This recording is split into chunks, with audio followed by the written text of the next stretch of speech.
새벽 6시 텅 빈 맞은편 의자를 바라보며 김정숙 할머니는 또 혼잣말을 했어요. 여보, 오늘도 된장찌개 끓였어. 대답 없는 빈 의자만이 그녀를 맞이했죠. 5년째 계속되는 혼자만의 아침 식사였습니다. 뚝배기에서 보글보글 끓는 된장찌개. 구수한 냄새가 부엌을 가득 채웠어요. 김 씨는 떨리는 손으로 국자를 들어 맛을 봤습니다. 뜨거운 김이 얼굴을 스치자 눈가가 뜨거워졌어요. 아니, 그건 그저 뜨거운 김 때문이라고 김 씨는 스스로에게 그렇게 말했죠. 35년 동안 매일 끓여온 된장찌개. 영철은 늘 말했었어요. 당신이 끓인 된장찌개가 100만 원짜리 요리보다 맛있어. 그땐 그저 농담인 줄 알았죠. 100만 원이라니 서민인 우리에겐 꿈도 못 꿀 돈이었으니까요. 신혼 때는 반지하 월세방에서, 아이들 키울 땐 전세 아파트에서 그렇게 평범하게 살아온 우리였으니까. 식탁 위엔 반찬이 가지런히 놓여 있었습니다. 김치, 멸치볶음, 시금치나물, 계란말이까지. 혼자 먹기엔 너무 많은 양이었지만 김 씨는 여전히 4인분을 만들곤 했어요.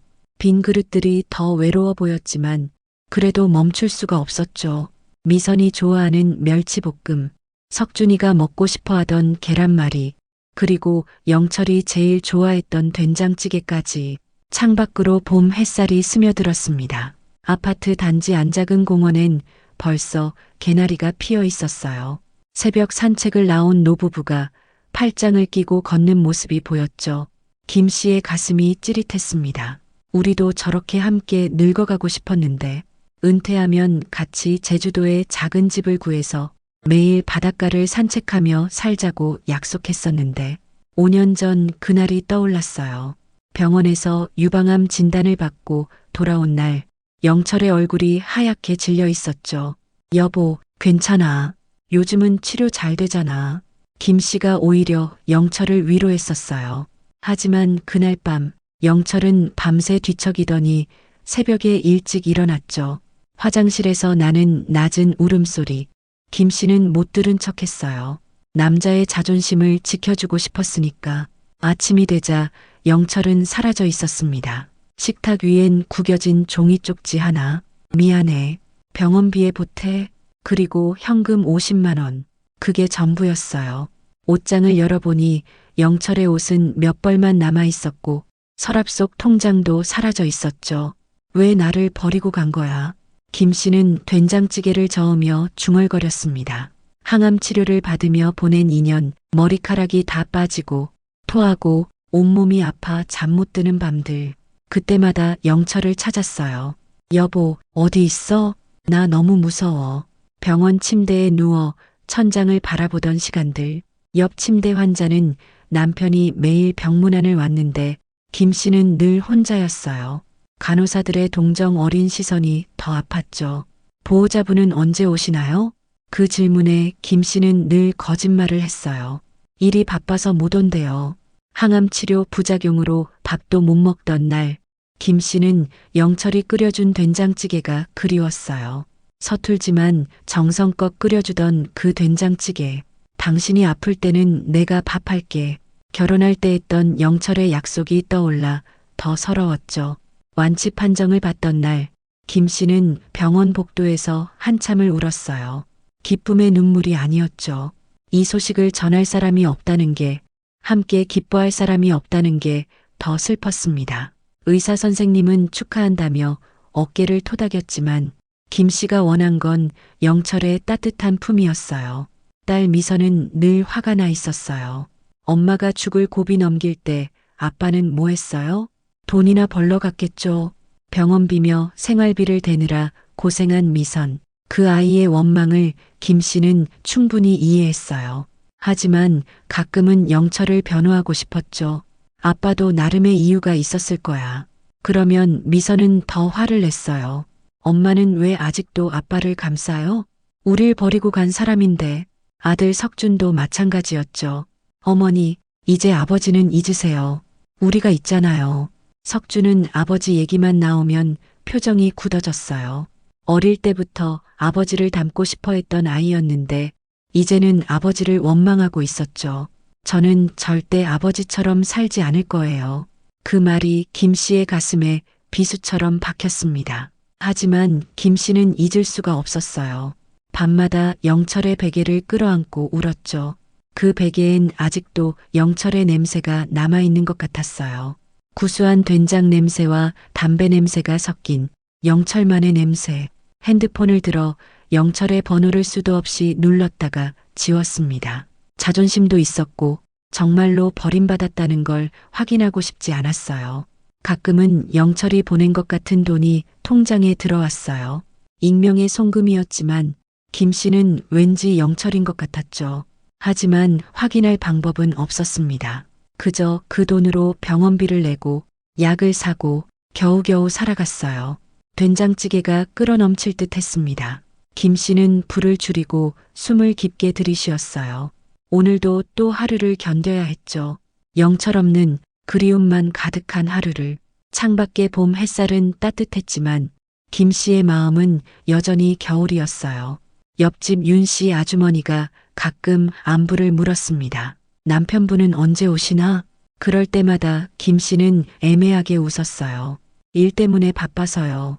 5년째 같은 거짓말. 이웃들도 이제는 눈치를 챘겠지만 김 씨는 계속 그렇게 말했습니다. 그때 창밖으로 뭔가가 보였습니다. 아파트 입구로 들어오는 검은색 고급 승용차.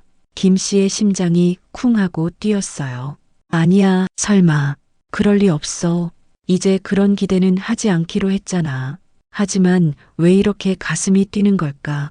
그 차는 김 씨네 동 앞에 멈춰섰습니다. 운전석에서 내린 남자의 실루엣이 보였어요. 넓은 어깨, 약간 구부정한 등. 설마. 김 씨는 주방 창문에 얼굴을 가까이 대고 내다봤어요. 남자는 고개를 들어 아파트를 올려다봤습니다. 그 순간 김 씨는 숨을 멈췄어요. 영철이었습니다. 머리는 많이 휘어졌고 얼굴은 더 늙어 보였지만 틀림없는 영철이었어요. 그런데 뭔가 달라 보였습니다. 허름했던 영철이 비싼 양복을 입고 있었고 손목엔 번쩍이는 시계가 채워져 있었어요. 무엇보다 그 고급 외제차. 영철이 그런 차를 탈 사람이었나? 김 씨는 숨을 멈췄습니다. 그리고 그때 현관 초인종이 울리기 시작했어요. 한 번, 두 번, 세 번. 영철이 늘 그랬던 것처럼 정확히 3번. 손가락 관절로 톡톡톡 두드리는 그 리듬까지 똑같았어요. 김 씨의 손이 떨리기 시작했습니다.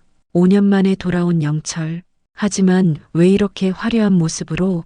도대체 그동안 무슨 일이 있었던 걸까? 김 씨는 망설였어요. 손잡이를 잡은 채 한참을 서 있었죠. 심장이 미친 듯이 뛰었습니다. 5년이라는 시간, 그 무거운 시간이 현관문 너머에 서 있었어요. 문을 열자 영철이 거기 있었습니다. 비싼 양복, 번쩍이는 구두, 손목에 고급 시계. 김 씨가 알던 영철이 아니었어요. 탄탄한 체격, 깔끔하게 정리된 머리, 고급 향수 냄새까지. 사업에 성공한 사람의 자신감이 온몸에서 풍겼죠. 하지만 그 눈빛만은, 그 미안한 듯한 표정만은 똑같았어요. 영철이 먼저 말했어요. 정수가 나야 라고. 김 씨는 대답하지 않았습니다. 그 대신 영철을 조용히 바라봤어요. 5년 전 떠날 때의 초라한 모습과는 완전히 달랐죠. 그때는 낡은 점퍼에 해진 운동화를 신고 있었는데 지금은 마치 다른 사람 같았어요. 잠깐의 침묵이 흘렀습니다. 김 씨의 마음속에선 수많은 감정이 휘몰아쳤어요. 그리움, 원망, 분노, 그리고 당혹감. 영철이 한 발짝 들어서려 하자 김 씨는 무의식적으로 문을 조금 더 열었어요. 하지만 곧 자신의 행동을 의식하고는 멈춰섰죠. 영철이 더듬거리며 미안하다고, 정말 미안하다고 사과했어요. 하지만 이제 다 설명할 수 있다고 말했습니다. 영철의 뒤에서 바스락거리는 소리가 났습니다. 보니 커다란 쇼핑백들이 복도에 놓여 있었어요. 명품 브랜드 로고가 선명하게 보였죠. 샤넬, 루이비통, 구치. 김 씨가 한 번도 들어가 본 적 없는 브랜드들이었어요. 영철이 쇼핑백을 들어 보이며 김 씨가 좋아하던 거라고, 백화점에서 제일 비싼 걸로 샀다고 말했어요. 김 씨의 표정이 서서히 굳어갔어요. 5년간의 외로움과 배신감이 점차 분노로 바뀌기 시작했죠. 김 씨가 차갑게 물었어요. 이게 다냐고, 5년 만에 온 사람이 할 말이 겨우 그거냐고. 영철이 주머니에서 뭔가를 꺼냈습니다. 자동차 키였어요. 번쩍이는 외제차 엠블럼이 보였죠. 벤츠였어요. S클래스라는 최고급 모델이라고 영철이 설명했죠. 밖에 세워둔 차를 봤는지 물었어요. 우리가 꿈꾸던 차라고, 이제 편하게 살 수 있다고 말했습니다. 김 씨는 영철을 물끄러미 바라봤어요. 주름이 더 깊어진 얼굴. 하지만 예전보다 혈색은 좋아 보였죠. 예전엔 늘 피곤해 보였는데 지금은 활력이 넘쳐 보였어요. 사업에 성공했다는 게 거짓말은 아닌 것 같았어요. 하지만 김 씨의 마음은 점점 차가워졌습니다. 김 씨가 짧게 들어오라고 말했어요. 영철이 쇼핑백을 들고 들어오려 하자 김 씨가 고개를 저으며 그건 놔두라고 했습니다. 영철이 당황한 듯 쇼핑백을 복도에 두고 들어왔어요. 거실에 앉은 영철이 둘러봤습니다. 5년 전과 똑같은 가구들, 벽에 걸린 가족 사진, 모든 게 그대로였어요. 커튼도, 소파도, 심지어 탁자 위 꽃병까지. 시간이 멈춘 것 같았죠. 영철이 사진을 보며 하나도 안 변했다고 말했어요. 김 씨가 쓴웃음을 지으며 당신만 변했다고 대답했습니다. 어색한 침묵이 흘렀어요. 김 씨는 차를 끓이러 부엌으로 갔습니다. 손이 미세하게 떨렸지만 영철에게 보이지 않으려 애썼어요. 녹차를 우리며 김 씨는 깊게 숨을 들이쉬었습니다. 찻잎 향기가 코끝을 스쳤어요. 평소처럼 평온함을 주는 향기였지만 오늘은 달랐습니다. 영철이 먼저 입을 열었어요. 5년 동안 정말 열심히 일했다고, 하루에 4시간도 못 자면서 일했다고 말했습니다. 미국과 중국을 오가며 사업을 했다고, 거의 비행기 안에서 살았다고 설명했어요. 그리고는 명함을 꺼냈어요. 아주글로벌 인베스트먼트 대표이사 김영철. 화려한 금방 명함이었죠. 영철이 자랑스럽게 직원만 200명이라고, 작년 매출이 500억이 넘었다고 설명했어요. 김 씨는 명함을 받지 않았어요. 대신 차를 내려놓으며 물었죠. 그래서 그게 지난 5년의 대가인지. 영철이 당황했어요. 예상했던 반응이 아니었나 봐요. 더듬거리며 이제 우리가 꿈꾸던 삶을 살 수 있지 않냐고, 제주도 바닷가 집도 살 수 있다고 말했습니다. 은퇴하면 가자고 했던 그 꿈을 이제 이룰 수 있다고. 김 씨가 조용히 앉았어요. 잠시 영철을 바라보다가 말했습니다. 5년이라고, 1825일이라고, 매일 당신을 기다렸다고. 아침마다 빈 의자를 보며 저녁마다 혼자 먹는 밥상을 차리며. 영철이 죄책감 어린 표정으로 고개를 숙였어요. 김 씨가 이어서 돈이 아니라 당신이 필요했다고 말했죠. 영철이 가방에서 통장을 꺼냈어요. 여러 개의 통장과 서류들 다 모았다고, 이제 병원비 걱정도 없고 뭐든 할 수 있다고 설명했어요. 해외 계좌까지 포함하면 자산이 100억이 넘는다고 말했습니다. 김 씨는 통장을 쳐다보지도 않았어요. 대신 물었죠. 그동안 연락 한 번 없었던 이유가 뭐냐고. 영철이 대답을 못했어요. 김 씨가 다시 말했습니다. 익명으로 돈이 들어왔는데 그게 당신이었는지 물었어요. 영철이 고개를 끄덕였어요. 김 씨의 눈가가 붉어졌습니다. 왜 그렇게 했냐고, 왜 말도 없이 그랬냐고 물었어요. 영철이 어렵게 입을 열었어요. 당신이 아프다는 걸 알고 돈이 필요할 것 같아서 그랬다고, 하지만 직접 만날 자격이 없다고 생각했다고 말했습니다. 성공하기 전엔 돌아올 수 없었다고, 빈손으로는 올 수 없었다고. 김 씨가 한숨을 내쉬며 말했어요. 자격이라니, 부부 사이에 무슨 자격을 따지냐고. 영철이 또 서류를 꺼냈어요. 부동산 계약서, 주식 증서, 이제 강남에 빌딩도 있고 제주도에 펜션도 샀다고, 다 우리 거라고 설명했습니다. 김 씨는 서류를 밀어냈어요. 35년을 함께 살았다고, 반지하 월세방에서 시작해서 아이들 키우며 고생도 많이 했지만 행복했다고 말했어요. 영철이 놀란 듯 김 씨를 봤어요. 김 씨가 계속 말했습니다. 당신이 없는 5년 돈은 있었지만 행복하지 않았다고 이해하겠냐고. 영철이 마지막으로 열쇠를 꺼냈어요. 강남 아파트 열쇠라고 50평짜리를 당신 이름으로 해놨다고 말했습니다. 김 씨는 열쇠를 보지도 않으며 오늘은 이만 가라고 생각할 시간이 필요하다고 말했어요. 영철이 급하게 내일 다시 오겠다고 제발 들어달라고 사정이 있었다고 말했습니다. 김 씨가 일어섰어요. 현관까지 나간 영철이 돌아서며 작은 상자를 내밀었습니다. 이것만이라도 받아달라고. 김 씨가 상자를 열어보니 다이아몬드 목걸이였어요. 티파니 상자 안에 반짝이는 목걸이. 영철이 신혼여행 때 사주고 싶었는데 못 사줬다고 말했습니다. 김 씨는 상자를 돌려주며 말했어요. 그때는 몰랐다고. 진짜 선물은 함께하는 시간이라는 걸 몰랐다고. 영철이 복도에 놓아둔 쇼핑백들을 들었어요. 엘리베이터를 기다리는 영철의 뒷모습이 쓸쓸해 보였죠. 김 씨는 문을 닫으며 마지막으로 아이들에겐 아직 말하지 말라고 부탁했어요. 문이 닫히고 김 씨는 문에 기대어 서 있었어요. 거실로 돌아와 창밖을 내다봤습니다. 영철의 검은 외제차가 천천히 빠져나가고 있었어요. 봄 햇살에 반짝이는 차체가 낯설게 느껴졌죠. 김 씨는 빈 찻잔을 바라봤습니다. 영철은 차를 한 모금도 마시지 않았어요. 예전엔 그렇지 않았는데 무언가 이상했지만 지금은 생각하고 싶지 않았어요. 핸드폰이 울렸습니다. 미선이었어요. 엄마, 오늘 저녁에 들를게요. 석준 오빠도 데리고 갈 거예요. 라고 말했습니다. 김 씨는 잠시 망설였어요. 아이들에게 뭐라고 말해야 할까? 아버지가 돌아왔다고? 하지만 이미 늦었다고? 창밖의 봄날은 여전히 화창했습니다. 하지만 김 씨의 마음은 복잡했어요. 5년 만에 돌아온 남편, 백만장자가 되어 돌아왔지만 왜 이렇게 마음이 무거운 걸까요? 영철이 숨기고 있는 것처럼 보였던 그 표정, 뭔가 아픈 사람처럼 조심스러워 보였던 모습, 그게 계속 마음에 걸렸습니다. 저녁 식탁에 둘러앉은 가족들의 모습, 김 씨는 긴장으로 젓가락을 꽉 쥐고 있었어요.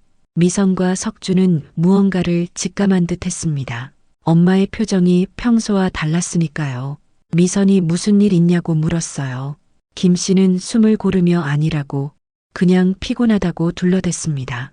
아이들 앞에서 영철의 귀환을 어떻게 말해야 할지 막막했어요. 석준이 된장찌개를 한술 떠먹으며 말했어요. 오늘 된장찌개가 더 맛있다고, 엄마가 뭔가 특별한 재료를 넣은 것 같다고. 김 씨는 빙그레 웃었습니다. 아버지가 좋아하던 레시피 그대로라고, 늘 그렇게 끓여왔다고 대답했어요. 미선의 눈빛이 흔들렸어요. 아버지 얘기만 나오면 늘 그랬죠. 그런 미선을 보며 김 씨는 마음이 무거워졌습니다. 영철의 귀환을 말해야 할까? 아직은 아닌 것 같았어요.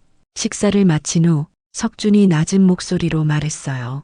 다음 주에 호주로 출장을 간다고, 이번엔 좀 길어질 것 같다고.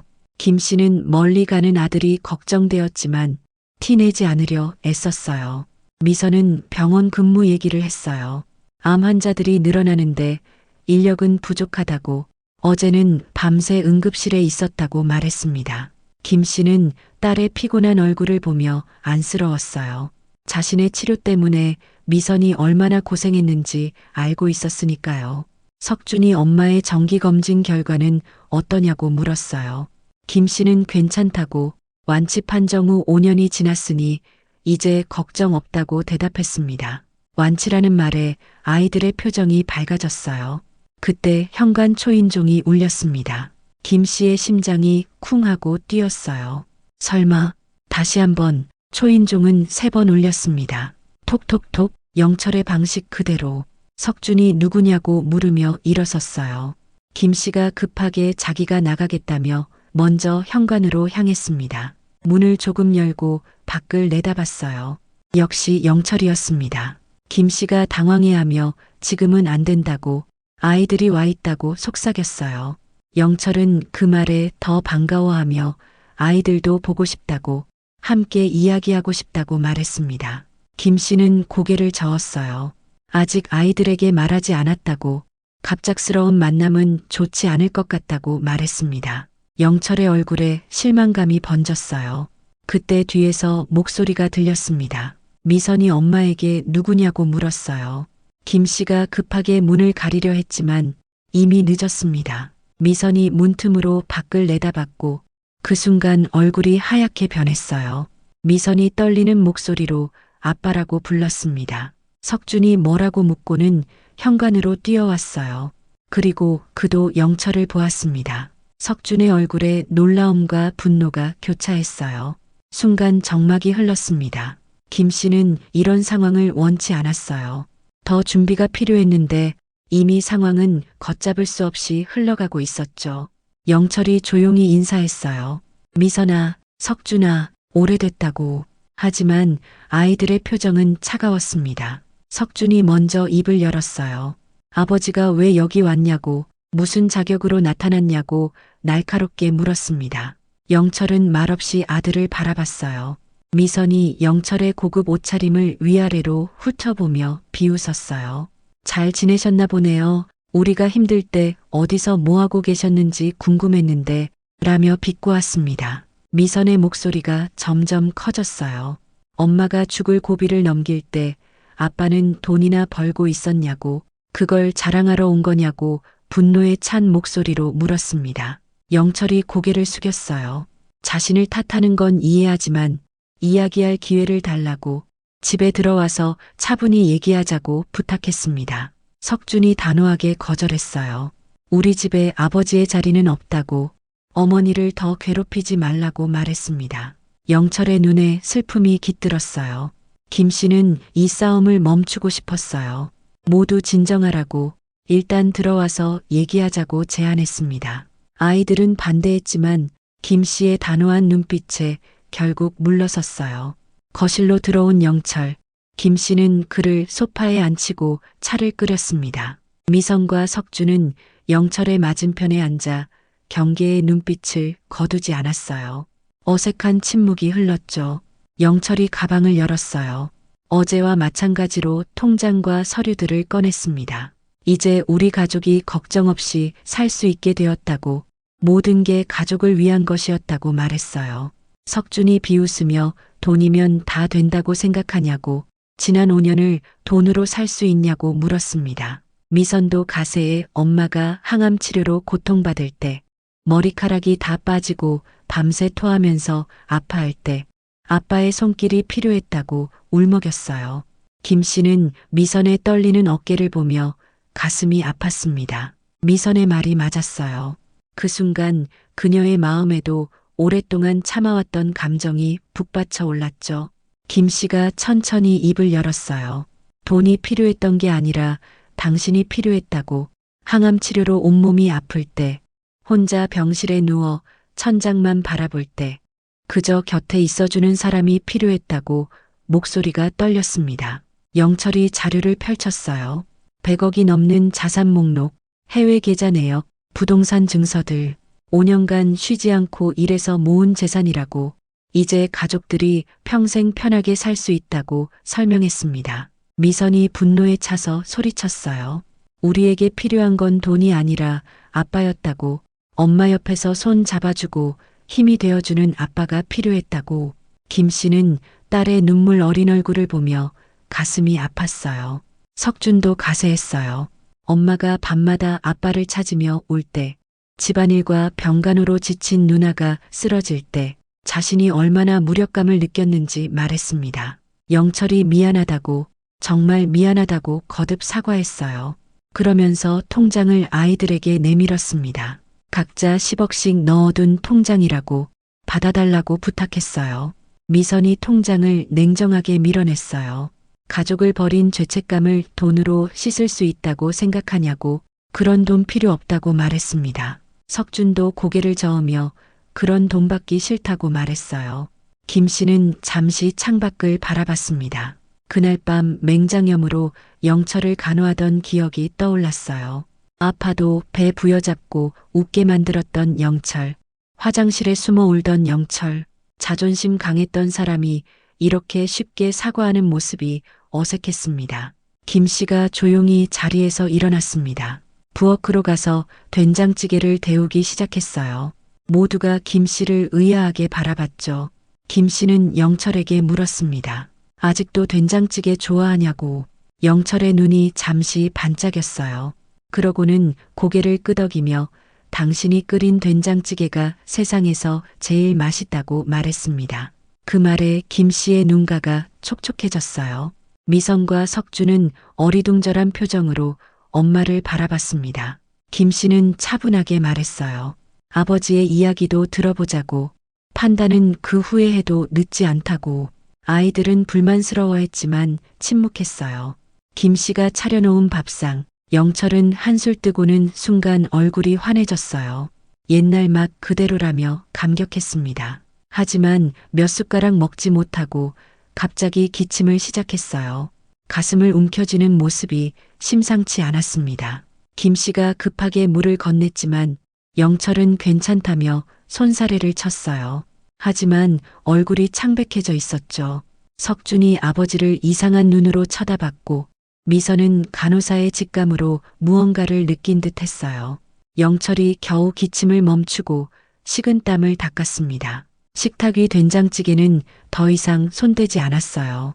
대신 물만 마시며 괜찮다고 반복했습니다. 김 씨는 영철의 이런 모습이 처음이었어요. 예전에 영철은 아무리 아파도 밥 한 공기는 비우는 사람이었는데 식사를 마친 후 영철이 가족 사진을 보고 있었어요. 아이들이 어릴 때 찍은 사진, 석준의 초등학교 졸업식, 미선의 간호사 임용식, 영철의 눈에 그리움이 가득했죠. 석준이 궁금해하며 물었어요. 아버지가 하는 회사가 정확히 무슨 일을 하는 곳이냐고. 영철이 기술 수출업체라고 중국과 미국을 오가며 특허 기술을 거래한다고 설명했습니다. 미선은 여전히 냉랭했어요. 그렇게 큰 회사를 운영하면서 가족에게 연락 한 번 못했냐고, 전화 한 통 없었던 이유가 뭐냐고 따져 물었습니다. 영철은 자신이 한심한 사람이었다고, 성공하기 전에는 얼굴 들고 돌아올 수 없었다고 말했어요. 김 씨는 그 말이 어딘가 이상하게 느껴졌습니다. 평생 자존심 강했던 영철다운 말이 아니었어요. 석준이 의심스럽게 물었어요. 진짜 회사가 있는 건 맞냐고, 그냥 거짓말하는 것 아니냐고. 영철이 명함을 내밀며 직접 가서 확인해봐도 좋다고 말했습니다. 영철이 또 기침을 했어요. 이번엔 훨씬 더 심하게.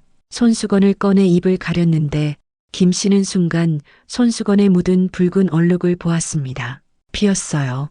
영철이 급하게 손수건을 주머니에 넣었지만 김 씨의 눈을 피할 수는 없었죠. 김 씨는 영철의 얼굴을 자세히 봤어요.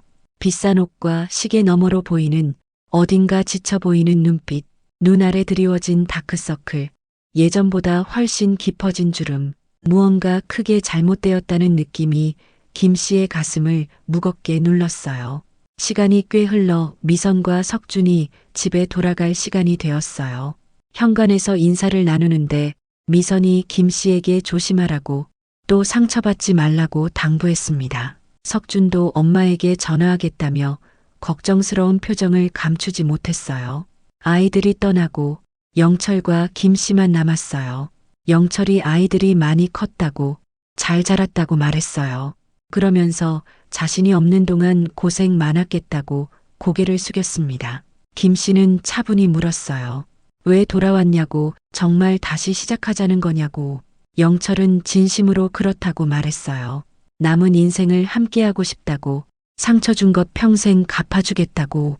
김 씨는 5년 동안의 그리움과 원망이 교차하는 마음을 가라앉히려 애썼어요. 그동안 꿈에서도 그리던 순간이었지만 막상 영철을 앞에 두니 복잡한 감정이 밀려왔습니다. 용서하고 싶은 마음과 아직 아픈 상처 사이에서 갈등했어요. 김 씨가 영철의 손을 봤어요. 예전엔 거칠었던 손이 지금은 부드러웠습니다. 사업가 같은 손, 하지만 손끝에 미세한 떨림이 보였어요. 김 씨가 그 떨림을 보고 물었습니다. 영철은 그저 피곤해서 그렇다고 대답했어요. 김 씨가 영철의 눈을 들여다봤어요. 정말 괜찮은 거냐고, 무슨 일 있는 거 아니냐고. 영철은 웃으며 아니라고, 이제 모든 게 잘 될 거라고 말했습니다. 하지만 그 웃음이 평소와 달랐어요. 뭔가 아픔을 숨기는 듯한 웃음. 영철이 자리에서 일어났어요. 이제 호텔로 돌아가야 한다고, 내일 또 오겠다고 말했습니다. 김 씨는 현관까지 배웅했어요. 영철이 문 앞에서 주저하며 물었습니다. 자신을 용서해 줄 수 있겠냐고. 김 씨는 대답 대신 물었어요. 영철에게 하고 싶은 말이 있냐고. 정말 하고 싶은 말이. 영철은 잠시 침묵하다가 고개를 저었어요. 이제 가겠다고, 내일 다시 오겠다고 말했습니다. 영철이 떠나고 김 씨는 거실로 돌아왔어요. 식탁에 놓인 영철의 그릇. 된장찌개를 거의 먹지 않았고 밥도 몇 숟가락 뜨지 않았습니다. 예전에 영철은 항상 두 그릇은 먹던 사람인데 김 씨는 설거지를 하며 오늘의 모든 일을 곱씹었어요. 영철의 기침, 떨리는 손, 창백한 얼굴, 손수건의 핏자국, 그리고 억지로 지은 듯한 웃음. 평생 같이 살았던 사람이라 김 씨는 알았어요. 영철이 무언가를 숨기고 있다는 것을. 소파에 앉은 김 씨, 영철이 놓고 간 가방이 눈에 들어왔어요. 고급스러운 가죽 서류 가방. 아마도 입고 간 모양이었습니다. 김 씨는 한참을 그 가방을 바라봤어요. 보아선 안 될 것 같다는 생각이 들었지만 한편으론 진실을 알고 싶었죠. 영철이 숨기고 있는 것처럼 보였던 그것. 손수건의 핏자국, 밥도 제대로 못 먹는 모습, 지나치게 창백한 얼굴. 김 씨는 이 모든 징후가 자신의 투병 시절과 닮아 있다는 생각이 들었어요. 가슴속에서 불안감이 커져갔습니다. 결국 가방을 열었어요. 안에는 서류들과 함께 작은 약봉지들이 가득했습니다. 항암제, 진통제, 이 약들은 김 씨가 너무나 잘 아는 것들이었어요. 자신의 투병 시절에 먹었던 것과 똑같은 약들. 그리고 그 아래 병원 진료 기록. 김 씨의 손이 떨렸어요. 첫 페이지를 넘기자 영철의 이름과 진단명이 보였습니다. 간암 말기, 예상 생존 기간 6개월 이내, 진단일 5년 전 3월 2일, 김 씨의 유방암 진단 바로 일주일 후의 날짜였어요. 김 씨의 손에서 서류가 떨어졌습니다. 눈앞이 캄캄해지는 것 같았어요.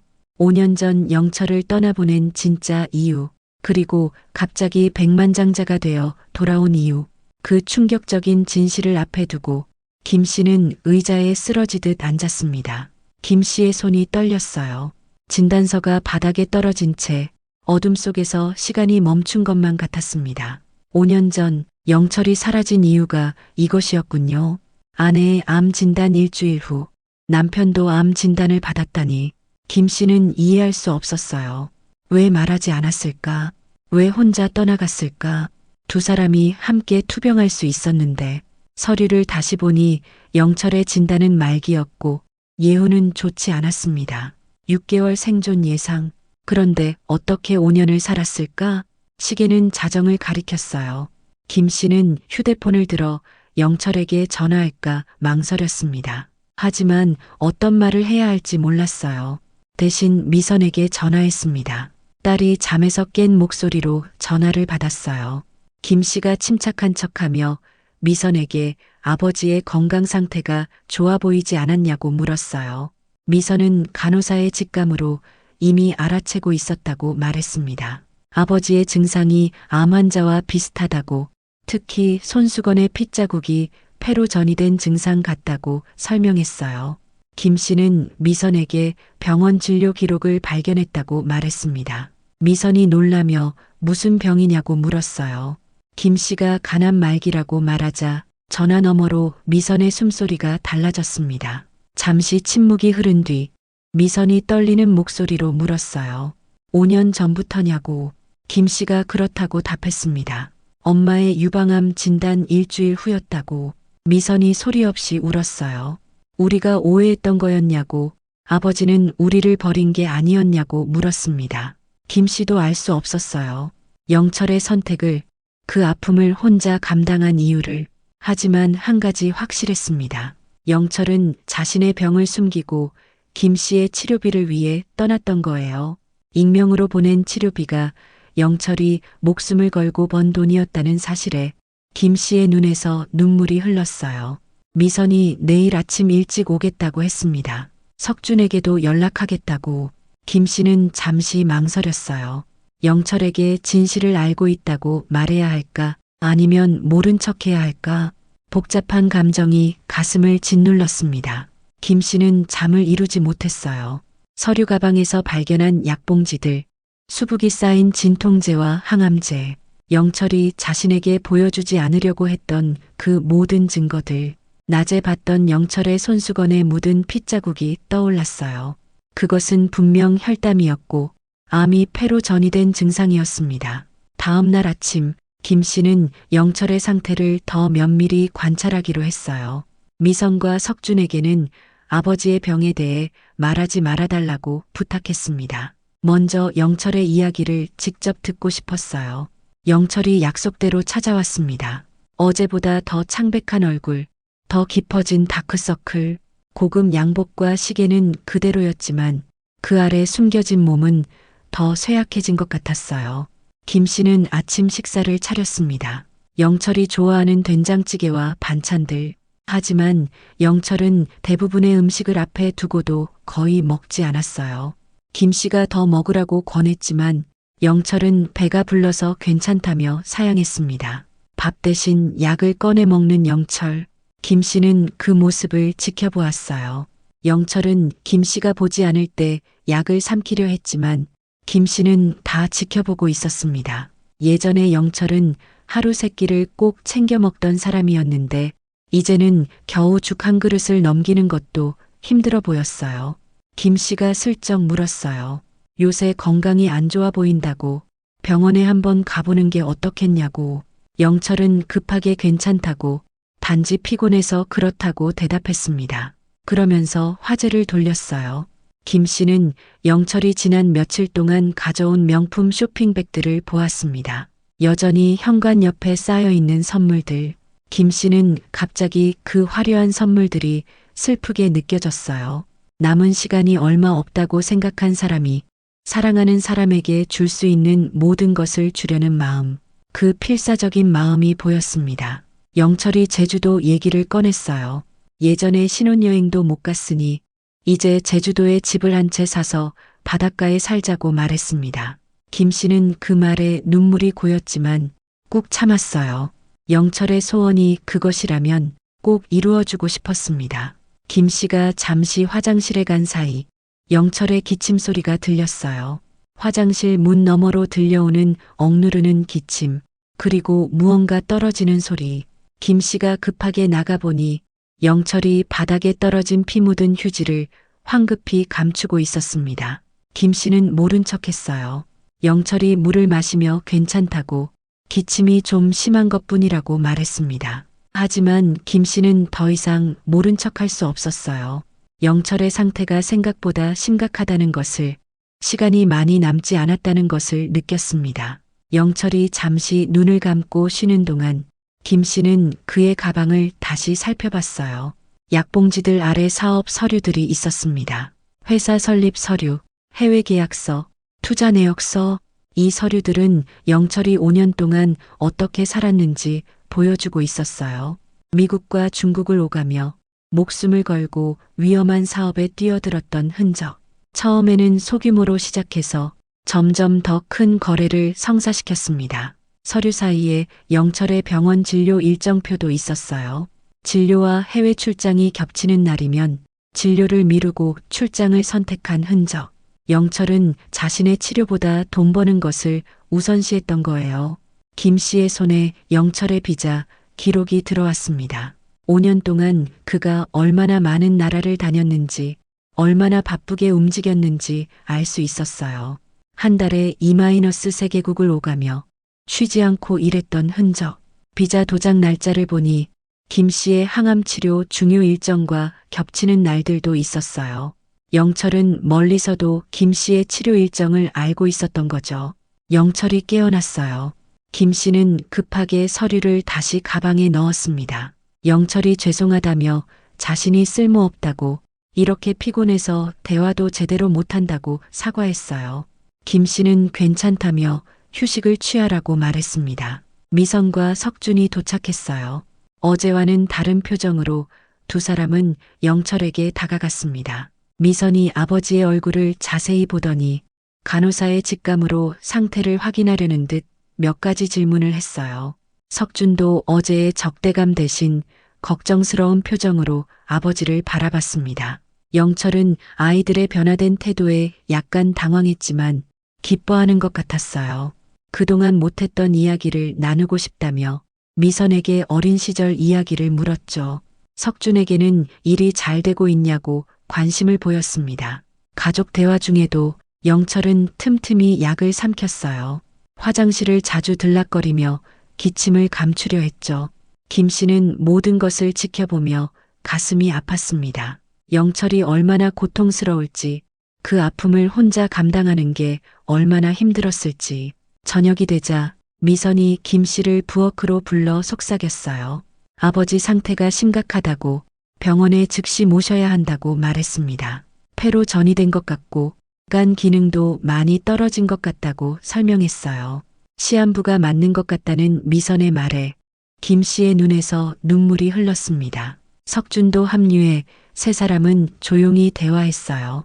아버지께 진실을 말씀드려야 하냐고, 이제는 우리가 다 알고 있다고 털어놓는 게 좋겠냐고 물었습니다. 김 씨는 고민했어요. 영철이 그렇게 숨겨온 진실을 우리가 일방적으로 알게 되었다고 말해도 될까? 결국 김 씨는 결단을 내렸어요.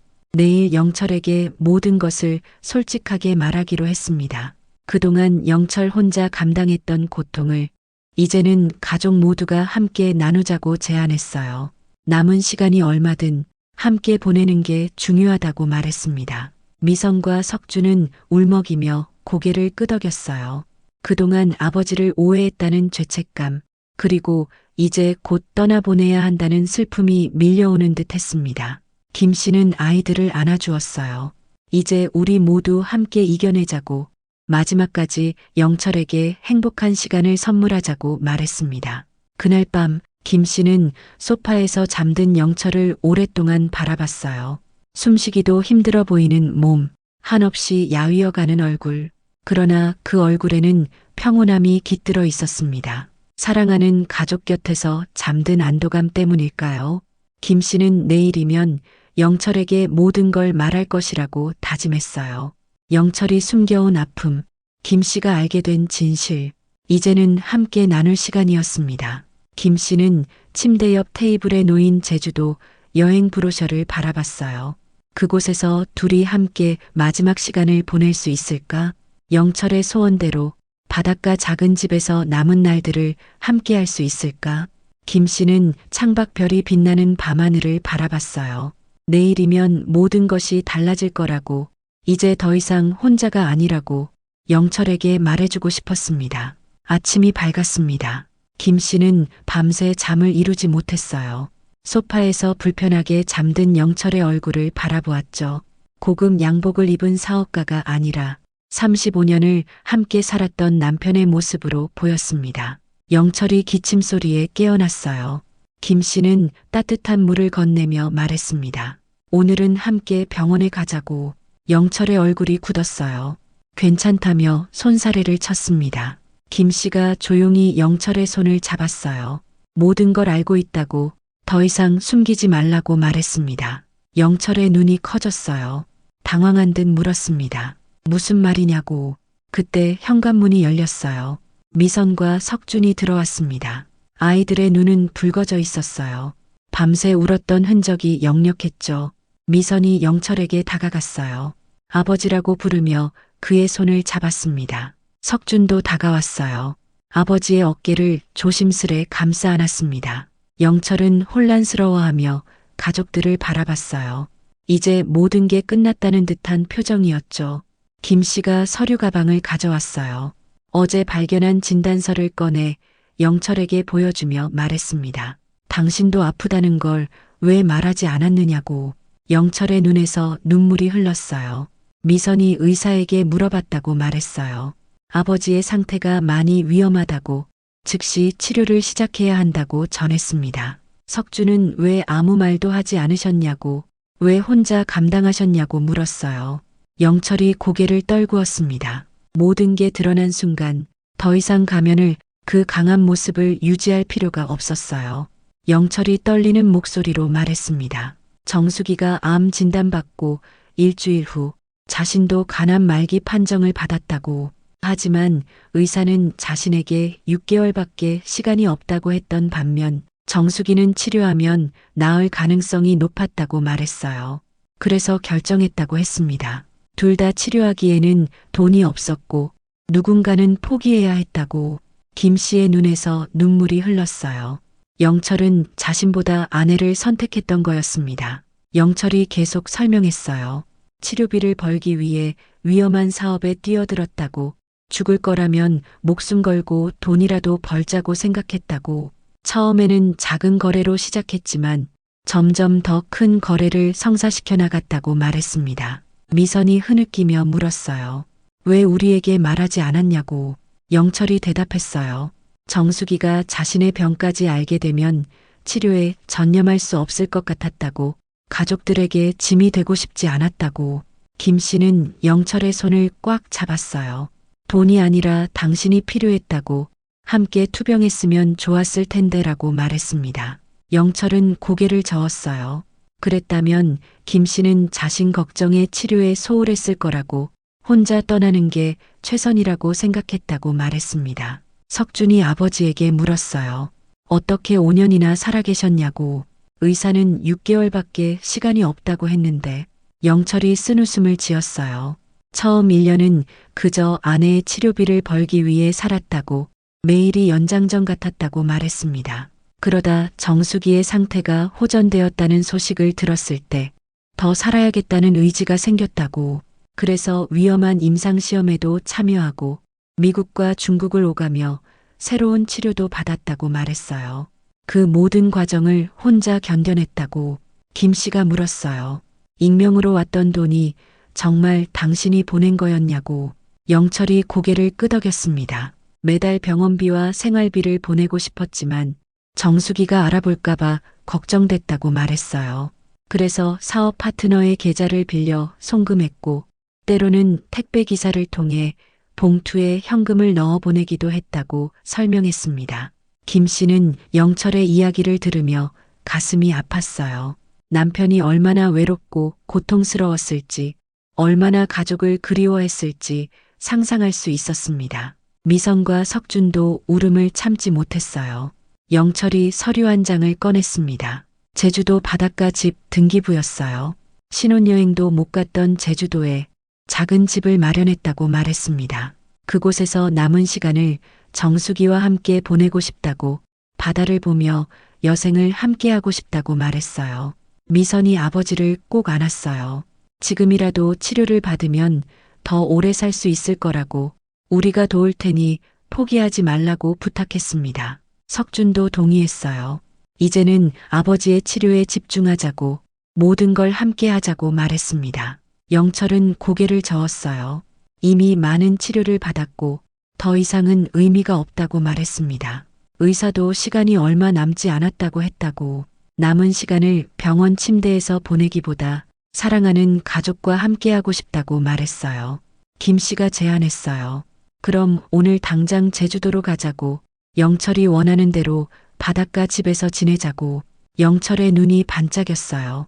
정말 그래도 되냐고, 지금 갈 수 있냐고 물었습니다. 미선이 걱정스럽게 말했어요. 아버지 상태가 여행을 할 수 있을지 의문이라고. 간호사로서 장거리 이동이 위험할 수 있다고 설명했습니다. 영철은 이것이 자신의 마지막 소원이라고. 병원에 갇혀 지내느니 바다를 보며 죽고 싶다고 말했어요. 미선은 결국 고개를 끄덕였습니다. 그렇다면 자신이 필요한 의료 장비와 약을 준비하겠다고, 가능한 한 아버지를 편안하게 해드리겠다고 말했어요. 석준도 휴가를 내겠다고, 아버지와 어머니를 제주도까지 모시고 가겠다고 했습니다. 김 씨는 영철에게 물었어요. 왜 돈을 많이 벌었냐고, 치료비가 그렇게 많이 필요했냐고. 영철이 대답했습니다. 처음에는 정수기의 치료비를 위해서였지만 점점 더 많은 돈을 벌어야겠다는 욕심이 생겼다고. 정수기와 아이들이 자신 없이도 평생 걱정 없이 살 수 있도록 충분한 재산을 남기고 싶었다고 말했어요. 그동안 가난하게 살아온 것이 미안해서 마지막 선물로 경제적 자유를 주고 싶었다고 말했습니다. 김 씨가 손을 내밀었어요. 영철이 선물한 다이아몬드 목걸이를 풀어 그에게 보여주며 말했습니다. 결혼 35주년 기념으로 받겠다고, 이제 서로에게 선물하는 시간을 갖자고. 영철은 김 씨의 목에 목걸이를 걸어주었어요. 떨리는 손으로 천천히 걸어주는 그 순간 두 사람의 눈에는 눈물이 고였습니다. 미선이 짐을 꾸리기 시작했어요. 석주는 비행기 표를 예약했다고 말했습니다. 오후 비행기로 제주도로 떠날 수 있다고. 영철은 여행 가방을 들고 나왔어요. 이미 준비해 둔 듯 했습니다. 그 가방 안에는 5년 동안 모은 추억이 담겨 있었어요. 세계 각국에서 가져온 작은 선물들, 정수기를 위해 모아둔 조개 껍데기와 돌멩이들, 멀리서도 늘 가족을 생각했다는 증거였습니다. 영철이 김 씨에게 말했어요. 미안하다고, 용서해달라고. 5년 동안 혼자 두어서 많이 외롭게 했을 것 같다고. 김 씨는 고개를 저었어요. 미안할 것 없다고, 오히려 고맙다고 말했습니다. 미선이 준비한 의료 가방에는 영철에게 필요한 진통제와 응급약이 가득 담겨 있었어요. 비행기에서라도 편안하게 가실 수 있도록 산소 발생기도 작은 휴대용으로 준비했다고 말했습니다. 석주는 병원 의사 친구에게 연락해 제주도에서도 의료 지원을 받을 수 있도록 조치했다고 전했어요. 그렇게 가족은 아파트를 나섰어요. 김 씨는 현관문을 닫으며 5년 동안의 고독에 작별을 고했습니다. 이제는 남편과 함께할 시간, 비록 짧더라도 소중한 시간이 기다리고 있었어요. 공항으로 향하는 차 안에서 영철은 김 씨의 손을 꼭 잡았어요. 아직도 따뜻한 그 손, 예전과 같은 그 온기. 김 씨는 영철의 어깨에 머리를 기대었습니다. 35년 전 처음 만났을 때처럼 떨리는 마음으로 제주행 비행기 안 창가에 앉은 영철은 하늘을 바라봤어요. 미선이 준비한 산소 호흡기를 가끔 사용하면서도 영철의 표정은 평온해 보였습니다. 구름 위로 펼쳐진 푸른 하늘, 그 아래 기다리고 있을 푸른 바다, 평생 꿈꿔왔던 그 장소로 가는 길이었습니다. 김 씨는 영철의 손을 꼭 잡았어요. 이제 함께니까 괜찮다고, 남은 시간 행복하게 보내자고 말했습니다. 영철의 눈에서 눈물이 흘렀어요. 가난해도 함께였다면 더 행복했을 텐데라고 중얼거렸습니다. 김 씨는 대답했어요. 지금이라도 함께여서 백만장자보다 더 부자가 된 것 같다고. 영철은 미소를 지었어요. 진짜 부자는 돈이 아니라 사랑하는 사람과 함께하는 시간이라는 걸 이제야 깨달았다고 말했습니다. 비행기가 제주도에 도착했어요. 영철이 준비한 차로 마침내 바닷가 집으로 향했습니다. 창문 너머로 푸른 바다가 보였어요. 해변을 따라 달리는 길, 김 씨와 영철의 마음은 점점 가벼워졌습니다. 마침내 도착한 집, 작지만 아름다운 바닷가 집이었어요. 테라스에서는 바다가 한눈에 보였습니다. 영철이 김 씨의 손을 잡고 테라스로 이끌었어요. 저녁 노을이 바다를 붉게 물들이고 있었습니다. 영철이 말했어요. 우리 신혼여행으로 이곳에 오려고 얼마나 계획했었는지, 하지만 돈이 없어서 포기했던 그 꿈을 이제야 이루게 되었다고. 뒤늦은 신혼여행이지만 가장 행복한 여행이 될 것 같다고 말했습니다. 김 씨는 영철의 어깨에 머리를 기대었어요. 바다를 바라보며 말했습니다. 매일 아침 함께 산책하자고, 노을도 함께 보자고. 영철은 고개를 끄덕였어요. 남은 시간이 얼마든 그 순간들을 영원처럼 소중히 여기겠다고 말했습니다. 미선과 석주는 부모님을 바라보며 미소 지었어요. 오해와 아픔을 넘어 다시 찾은 사랑, 그 모습이 아름다워 보였습니다. 석준이 와인을 따랐어요. 가족의 화해와 새로운 시작을 축하하자고 말했습니다.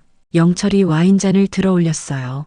가족 모두의 건강과 행복을 위해 건배하자고 말했습니다. 하지만 와인을 마시기 전 또다시 심한 기침이 터져 나왔어요. 김 씨가 영철의 등을 토닥이며 약을 건넸습니다. 김 씨는 부엌으로 향했어요. 이 특별한 날을 기념해 영철이 가장 좋아하는 된장찌개를 끓이겠다고 말했습니다. 영철의 얼굴에 환한 미소가 번졌어요. 오랜만에 아내가 끓인 된장찌개를 먹을 생각에 행복해 보였습니다. 저녁 식사 자리, 김 씨가 끓인 된장찌개가 식탁 위에 놓였어요. 구수한 냄새가 집안을 가득 채웠습니다. 영철은 한 숟가락 먹더니 눈을 감았어요. 이 맛이 그리웠다고, 아내의 된장찌개가 세상에서 가장 맛있다고 말했습니다. 비록 몇 숟가락 먹는 것이 고작이었지만 영철의 표정에는 만족감이 가득했어요. 김 씨는 그런 영철을 보며 눈물을 감추려 애썼습니다. 된장찌개 한 그릇으로 전할 수 있는 사랑, 35년 동안 변하지 않은 그 마음. 그날 밤 별이 가득한 하늘 아래 파도 소리를 들으며 김 씨와 영철은 오랜만에 같은 침대에 누웠어요. 서로의 손을 꼭 잡은 채 영철이 속삭였어요. 정수가 고마워, 그리고 사랑해. 김 씨도 속삭였습니다. 여보, 나도 사랑해. 이제 우리는 진짜 부자가 되었어요. 그날 밤 두 사람은 오랜만에 평온한 잠을 이루었습니다. 바다 소리를 자장가 삼아, 별빛을 이불 삼아, 뒤늦게 찾아온 행복이었지만 그 어느 때보다 소중한 행복이었어요. 그렇게 제주도 생활이 시작되었어요. 작은 바닷가 집은 두 사람에게 딱 맞는 크기였습니다. 넓은 창문으로 바다가 한눈에 들어왔고 테라스에 앉으면 파도 소리가 들렸어요. 영철과 김 씨는 평생 꿈꿔왔던 집에서 늦게 찾아온 행복을 만끽했습니다. 매일 아침은 일출로 시작되었어요. 김 씨가 먼저 일어나 약을 챙기고 영철의 약도 준비했습니다. 서로의 약을 건네며 나누는 따뜻한 미소, 그것만으로도 하루가 밝았어요. 영철의 상태는 좋지 않았지만 바다를 보는 눈빛만은 반짝였습니다. 아침 식사 후에는 함께 바닷가를 산책했어요. 영철은 지팡이의 의지에 천천히 걸었고 김 씨는 그의 팔을 꼭 붙잡았습니다. 모래 위에 나란히 찍히는 발자국, 가끔은 파도가 지워가기도 했지만 두 사람은 계속 새로운 자국을 남겼어요. 미선과 석주는 번갈아 찾아왔어요. 미선은 간호사로서 아버지의 상태를 체크하고 필요한 약을 가져왔습니다. 석주는 먼 외국에서도 자주 화상 통화를 했죠. 가족의 시간이 소중해진 나날들. 영철은 그 시간을 모두 마음에 담았어요. 영철의 병세는 점점 약해졌지만 웃음은 더 자주 지었습니다. 김 씨가 끓이는 된장찌개 냄새에 행복해하고 바다를 바라보며 젊은 시절 이야기를 나눴어요. 두 사람 사이에 쌓인 35년의 추억들, 그리고 5년의 공백을 채우는 이야기들. 영철은 사업 이야기를 들려주었어요. 처음엔 중국에서 작은 거래로 시작했지만 점점 사업이 커져 여러 나라를 다니게 되었다고, 그 과정에서 얼마나 외로웠는지 매일 밤 정수기와 아이들을 생각하며 잠들었다고 말했습니다. 김 씨도 지난 5년을 이야기했어요. 항암 치료의 고통과 완치 후의 기쁨, 그리고 영철을 기다리며 보낸 시간들.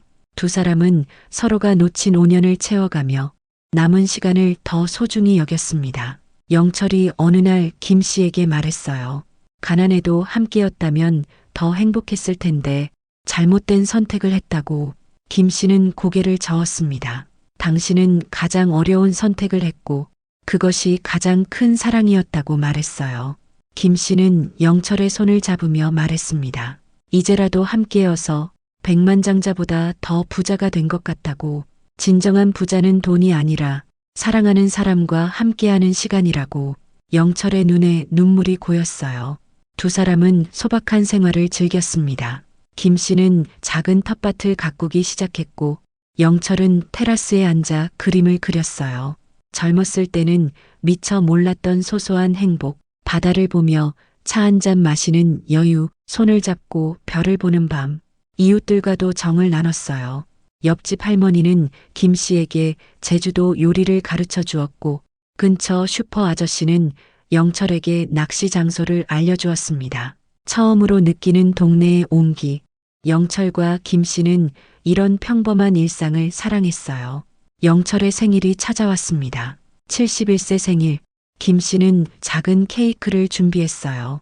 미선과 석준도 깜짝 방문하여 가족이 모두 모였습니다. 영철은 행복한 눈물을 흘리며 이것이 자신의 마지막 생일일지도 모른다고 말했어요. 모두가 고개를 저었지만 현실은 냉정했습니다.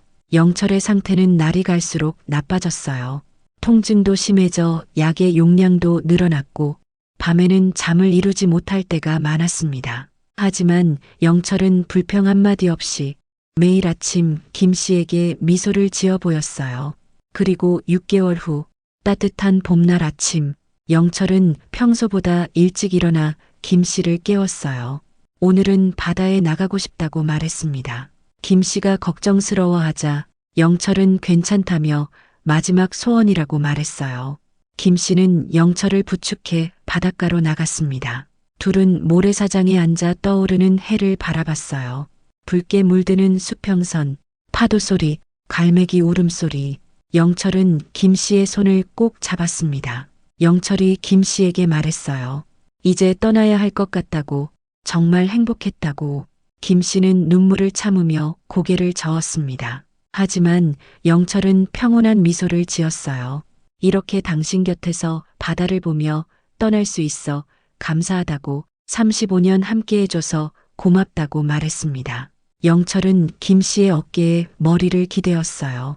그리고 마지막 숨을 내쉬었습니다. 마치 잠든 것처럼 평온하게 사랑하는 아내의 품에서 김 씨는 한동안 영철을 안고 바다를 바라봤어요. 눈물이 마를 때까지. 장례식은 영철의 바람대로 소박하게 치러졌습니다. 미선과 석준, 그리고 새롭게 알게 된 이웃들이 함께했어요. 영철은 바다가 보이는 언덕 위에 묻혔고 김 씨는 그곳에 꽃을 심었습니다. 매일 아침 볼 수 있는 곳, 바다를 바라보는 곳. 시간이 흘렀어요. 김 씨는 혼자가 되었지만 영철의 흔적이 집 곳곳에 남아 있었습니다. 테라스의 그림들, 서재의 책들, 침대 옆 사진. 김 씨는 계속해서 바닷가 집에서 살기로 했어요. 매일 아침 김 씨는 영철의 무덤을 찾아갔습니다. 꽃에 물을 주고 새롭게 핀 꽃잎을 정리했어요. 그리고 바다를 바라보며 영철에게 말을 건넸습니다. 오늘의 일기를 들려주고 미선과 석준의 소식도 전했어요. 어느 날 저녁 김 씨는 테라스에 앉아 석양을 바라봤습니다. 영철의 그림 도구를 꺼내 바다를 그리기 시작했어요. 영철이 남긴 빈 캔버스에 김 씨가 보는 바다를 담았습니다. 평생 그림을 그려본 적 없는 김 씨였지만 영철의 마음을 이어가고 싶었어요. 미선과 석준은 자주 찾아왔습니다. 김 씨의 건강을 걱정하면서도 어머니의 독립적인 삶을 존중했어요. 김 씨는 아이들에게 괜찮다고, 자신은 이곳에서 행복하다고 말했습니다. 영철과의 약속을 지키고 있다고. 김 씨는 혼자서도 매일 바닷가를 산책했어요. 처음에는 두 사람의 발자국이었던 곳에 이제는 혼자의 발자국만 남았지만, 하지만 김 씨는 영철이 곁에 있는 것처럼 느꼈습니다. 바람에 실려오는 속삭임 같은 것, 어쩌면 영철의 목소리였을지도. 1년이 지났어요. 김 씨의 건강도 점점 약해졌지만 바다를 향한 사랑만은 변함없었습니다. 어느 평화로운 저녁, 김 씨는 영철의 무덤 앞에 앉았어요. 바다가 붉게 물드는 모습을 보며 말했습니다. 여보, 그곳에서 기다려요. 나도 곧 갈게요. 다음 생엔 처음부터 함께하자고. 그리고 그때는 부디 헤어지지 말자고. 김 씨는 미소를 지으며 하늘을 바라봤어요. 저 멀리 수평선 너머 영철이 기다리고 있을 것만 같았습니다. 진짜 부자는 영원히 함께할 수 있는 사랑을 가진 사람. 김 씨는 그 사실을 이제 온전히 알게 되었어요. 바다는 여전히 아름다웠습니다. 영철과 함께 봤던 그 바다. 이제는 김 씨 혼자 바라보는 바다. 하지만 외롭지 않았어요. 사랑했던 사람들이 영원히 마음속에 남는 것처럼 그들의 사랑도 이 바다처럼 영원할 테니까요.